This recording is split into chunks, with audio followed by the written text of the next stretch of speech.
Uma geração que não gosta de orar. Uma geração que se falar em jejuar.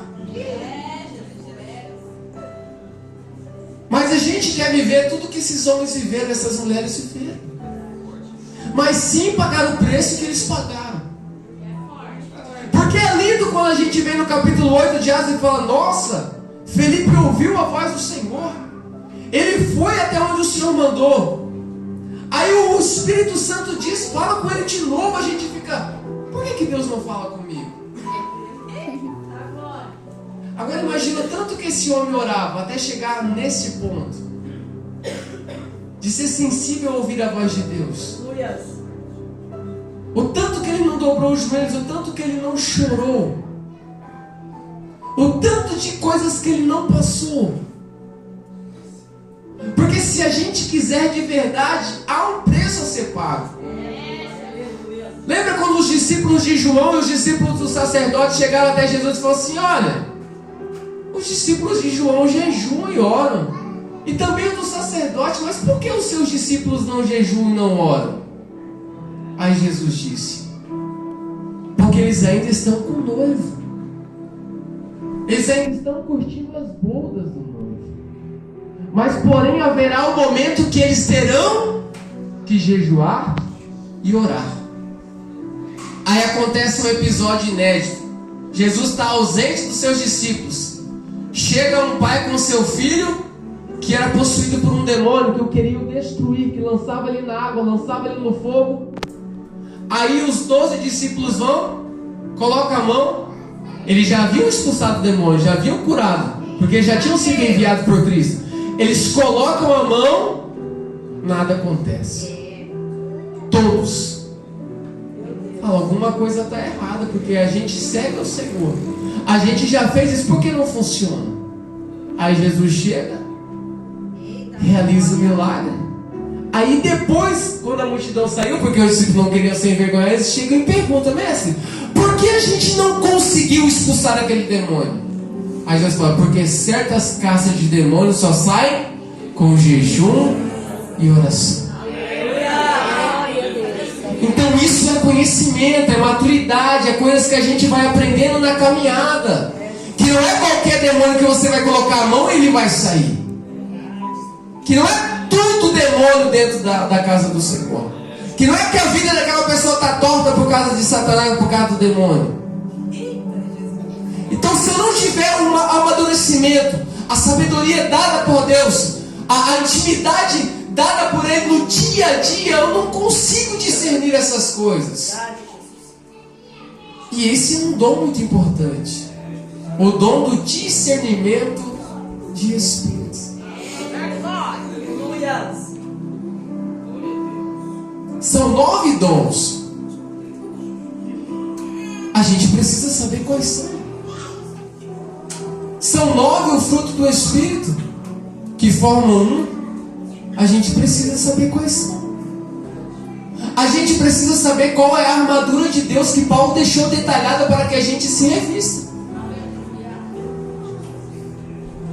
Mas quando foi a última vez que a gente orou pedindo os dons, orou pedindo o fruto do Espírito e orou pedindo essa armadura?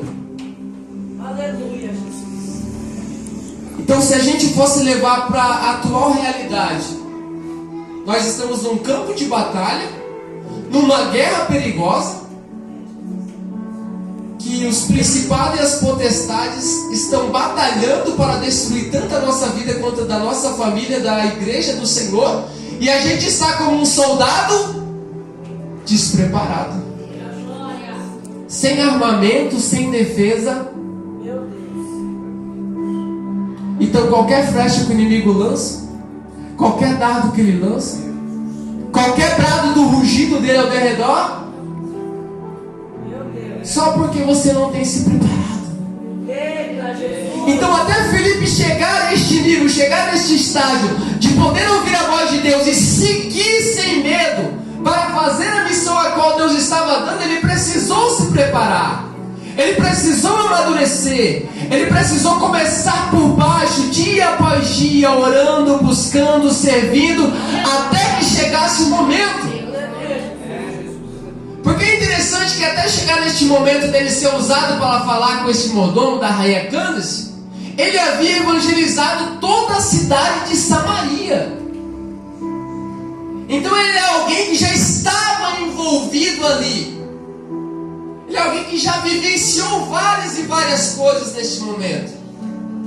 Nós observamos ele no capítulo 8, mas anteriormente ele já tinha evangelizado uma cidade inteira. Até o ponto de que essa notícia chegou aos discípulos dizendo: olha, o evangelista Filipe tem evangelizado Samaria e tem conquistado muitas almas. Porque até então, quando Filipe chega nessa cidade, a Bíblia diz que existia um homem lá. E ele enganava todos com mágica. Fazia lá as mágicas, os poderes, e todo mundo dizia: olha, este é o poder de Deus. E todo mundo ovacionava ele. Todo mundo idolatrava. Chega Felipe, poder de Deus. Porque quem tem intimidade diferente, ele chega e ele reconhece o ambiente. Poder de Deus. Ele começou a pregar e começou a fazer os sinais que o próprio mágico foi e se converteu. E pediu para ele ensinar. Então alguma coisa diferente acontece na vida daquele que se disponibiliza para Deus. Então quando nós chegamos no capítulo 8, você percebe que primeiro ele está no seu lar, no seu aposento. E quando ele ouve a voz do Senhor, Deus não está o convidando para fazer algo grande aos seus olhos. Deus diz para ele descer até a estrada, a rua, perto de Gaza, no caminho que está deserto. Então a primeira notícia de Deus para ele: ó, você vai para um lugar que você não vai ter fama, não vai ter audiência, não vai ter aplauso, não vai ter uma multidão para te ouvir pregar, não vai ter várias e várias pessoas para você curar. Como que Deus me guia para um deserto, para um lugar onde está deserto? E é isso que eu estou querendo que você entenda. Aos seus olhos, o que Deus está fazendo na sua vida pode parecer pouco. Pode parecer que o que Ele te prometeu é impossível. Pode parecer que tudo está dando errado, mas mesmo assim Ele é o Deus que pode criar em meio ao nada, em meio ao deserto, uma situação para você viver o sobrenatural dEle. Estou sentado na beira da estrada, está tudo deserto, igual Deus falou. Mas é no deserto e no silêncio que a gente consegue ouvir a voz de Deus com clareza. A provação ela não vem para matar, mas ela vem para fortalecer, vem para você criar intimidade. Daqui a pouco passa um carro, uma carruagem.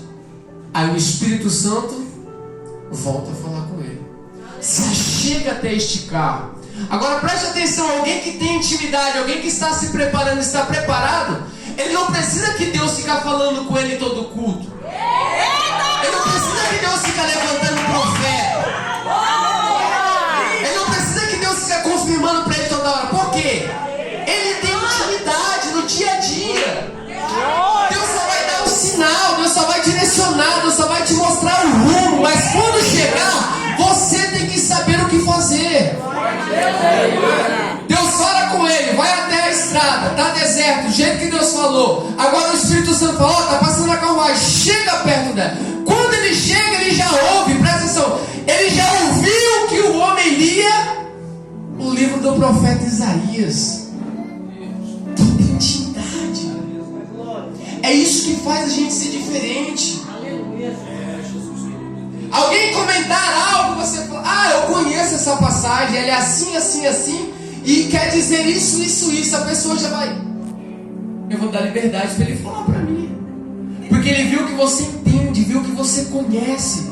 E esse é o diferencial. A palavra de Deus diz que quando Paulo começava a pregar, os doutores da lei da época se assentavam, ouviam ele, e no final da mensagem dizia assim: olha, a gente vai querer ouvir você de novo acerca deste assunto, porque nos causou interesse.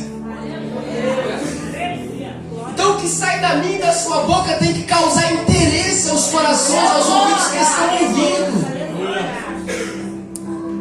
Aí Felipe, ele ouve que ele estava lendo o livro do profeta Isaías. Então ele já chega junto e diz: você entende o que você lê? Porque se você não entende, eu posso te ajudar. É ser mais solução do que problema. Porque se Deus te trouxe até aqui, não é em vão. Ele está preparando, Ele está trabalhando, Ele está guiando, direcionando, amadurecendo. Porque no momento que Ele te der a oportunidade, você vai estar preparado, se você se permitir. Ele chegou e estava lendo. Entende o que lê? Não. Como eu vou entender se não tiver quem me ensina?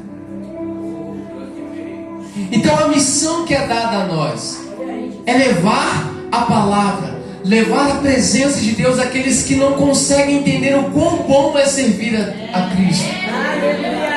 O quão maravilhoso é poder ouvir essa voz.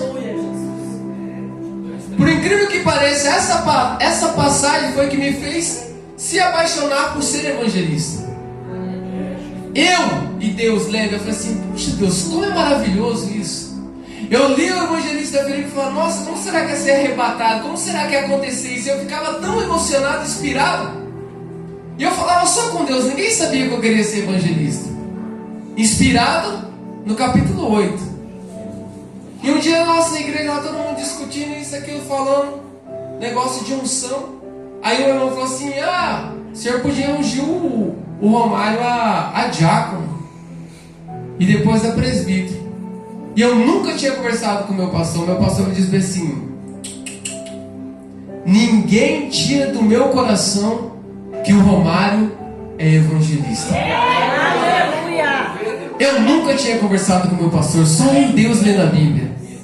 Mas Deus colocou no coração dele o que tinha para mim. Glória a Deus.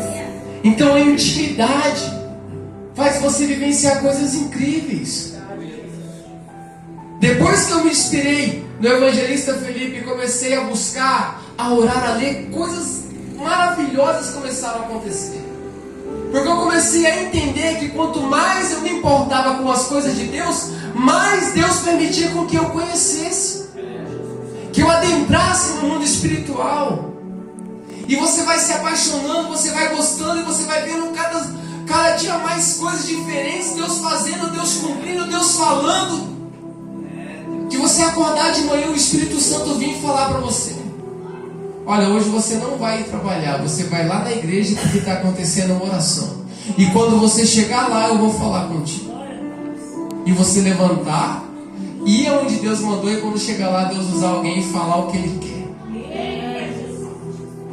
Você sair daquele lugar, ir aonde Deus mandou, na casa de uma pessoa, de um irmão, e chegar lá, você está lá, aí daqui a pouco chega alguém que você nunca viu, e Deus começa a fazer um mistério. Coisas que só Deus faz.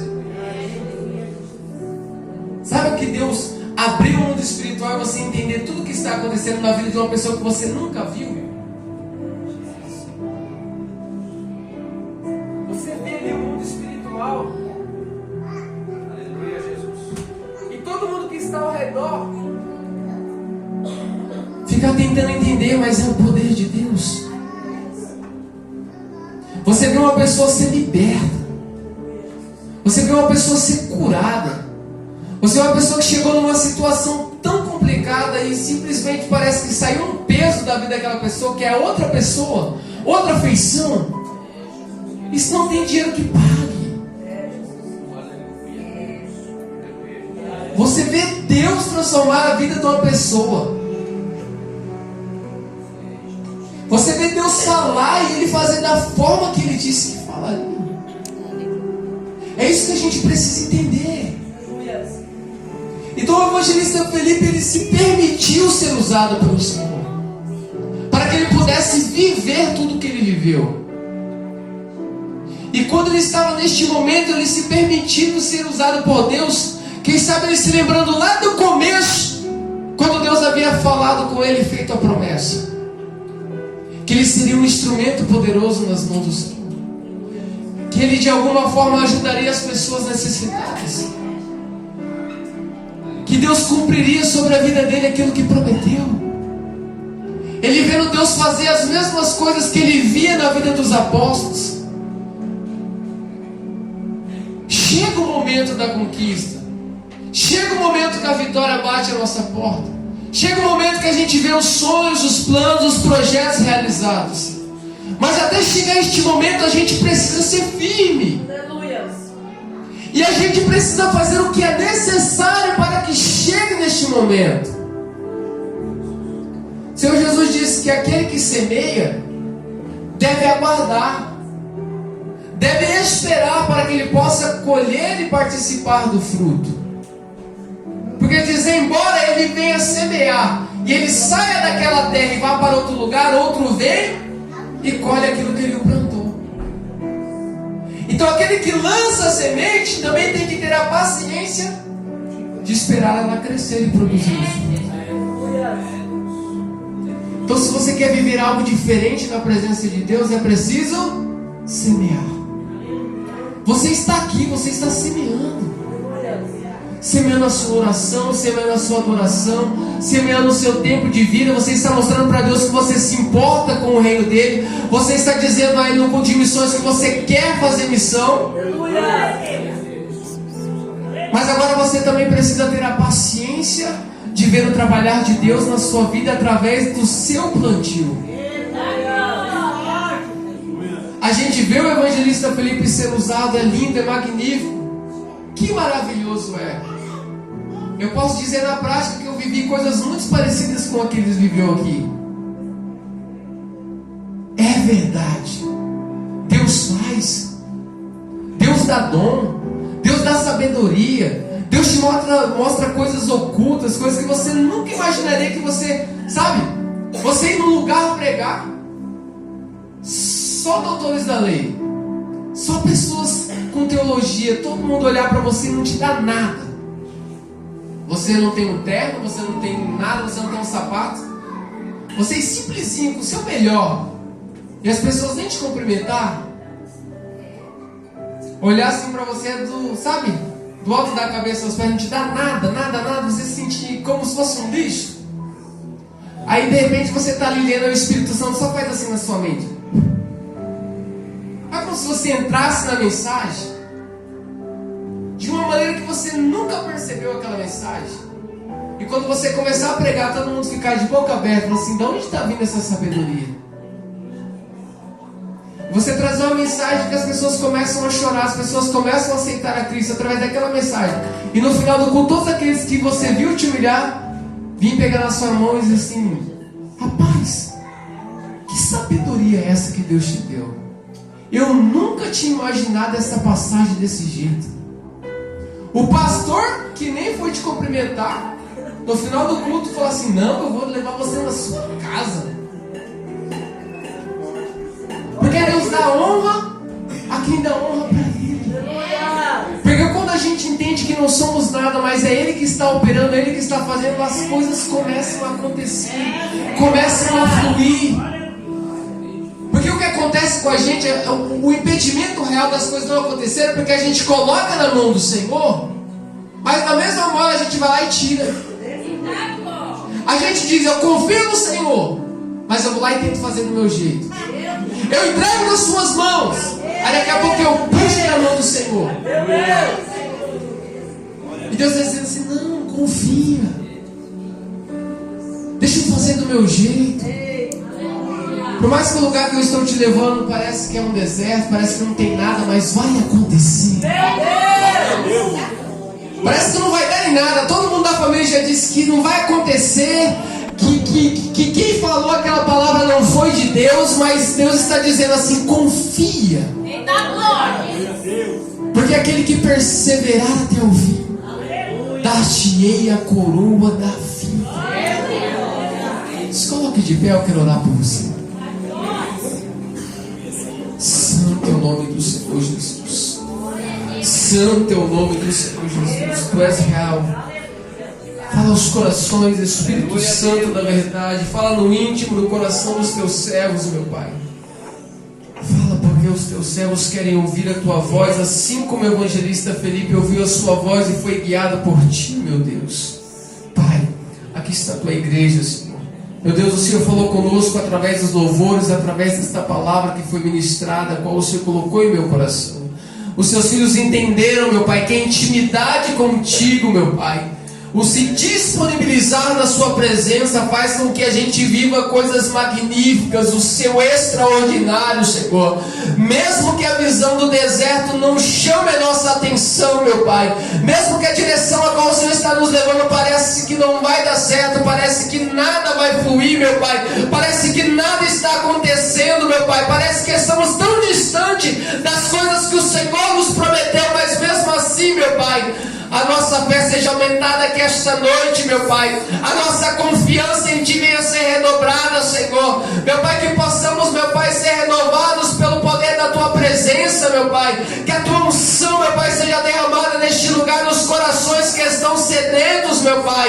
As portas dos nossos corações estão abertas, Senhor. A terra é uma terra fértil, meu Pai. Que a sua semente, Pai, que foi semeada aqui esta noite, venha produzir muito fruto, meu Pai, no coração dos teus servos, meu Pai. Que esta palavra, Pai, que foi, Pai, pregada aqui esta noite, Senhor, venha causar um impacto em nossas mentes, em nossos corações, meu Pai, um despertamento para entendermos, meu Pai, que precisamos se levantar, que precisamos ir em direção à Tua promessa, meu Pai, que precisamos fazer a missão a qual o Senhor nos entregou, meu Pai, para que possamos ver o Teu agir, meu Pai, as promessas se cumprir, tudo é qual o Senhor destinou a nós vier, meu Pai, porque a Tua palavra nos diz, Senhor, que o Senhor é o nosso pastor, que nada nos faltará, e que o caminho a qual o Senhor está nos levando, meu Pai, é um caminho, meu Pai, é um caminho que trará, meu Pai, alegria, porque aquele que vai pelo campo semeando e chorando, meu Pai, certamente ele voltará com os seus feixes